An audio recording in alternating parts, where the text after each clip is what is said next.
Muslims, if you wouldn't mind, I have a Qur'an verse or a hadith that I would like to run past you, and please can you explain this, because this is what I have got from what I have read, and you might agree or you probably won't, but it is what it is. So starting off with 6842, it says this: beware of the day the shin of Allah will be bared, and the wicked will be asked to prostrate, but they will not be able to do so.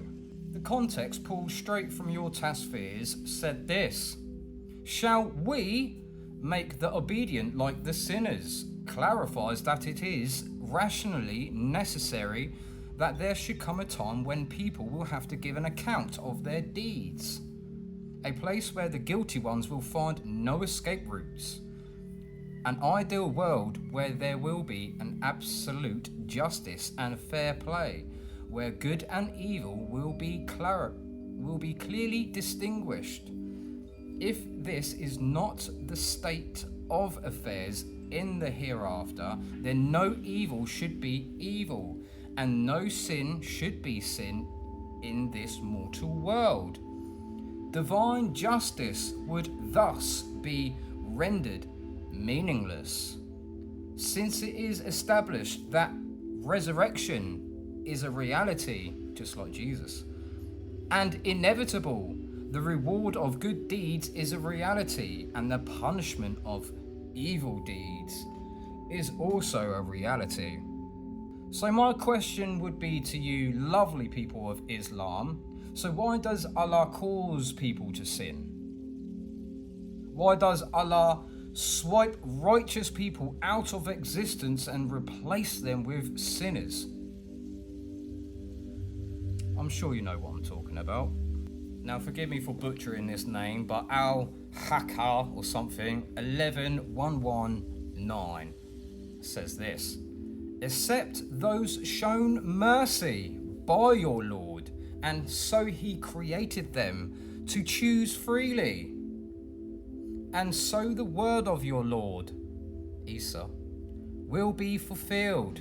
I will surely fill up hell with jinn and humans all together.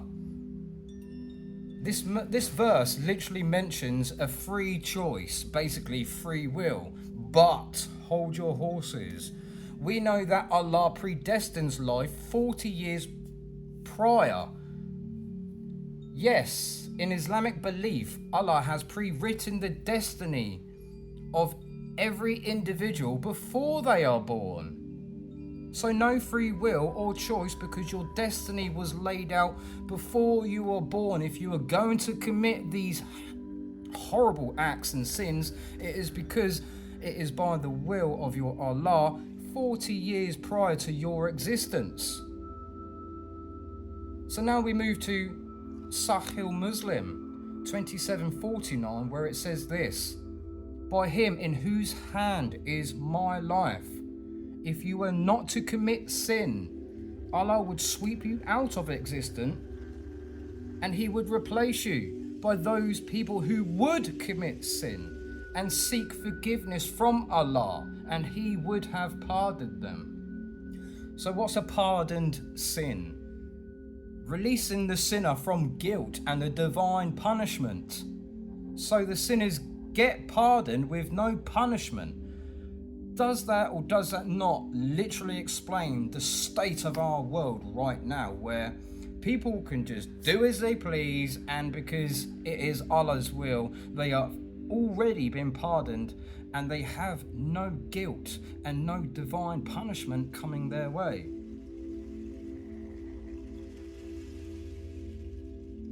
Now, by all means, please do not take offense to this, but please do go on to explain this, because it is very clear to me that if I was to be sinning, then it would be by the will of your Allah that I would be committing said sin, but yet I would be pardoned and I would have absolutely no punishment. Now, if I was a righteous man who wasn't sinning, Allah would sweep me out of existence and then replace me with someone like yourself who was a wonderful, sinless person, right?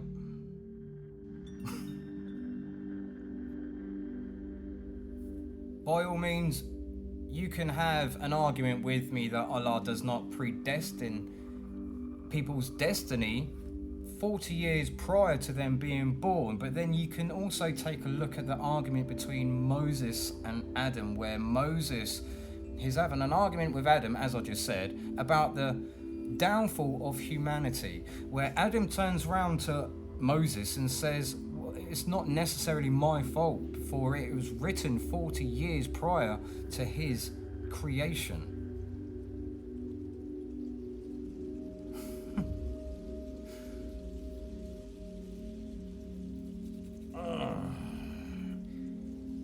It's very clear to me that Allah is not who you think that He is. But that, again, is just my opinion.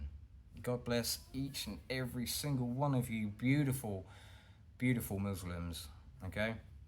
Have a great day. And I shall see you on the next verse or hadith.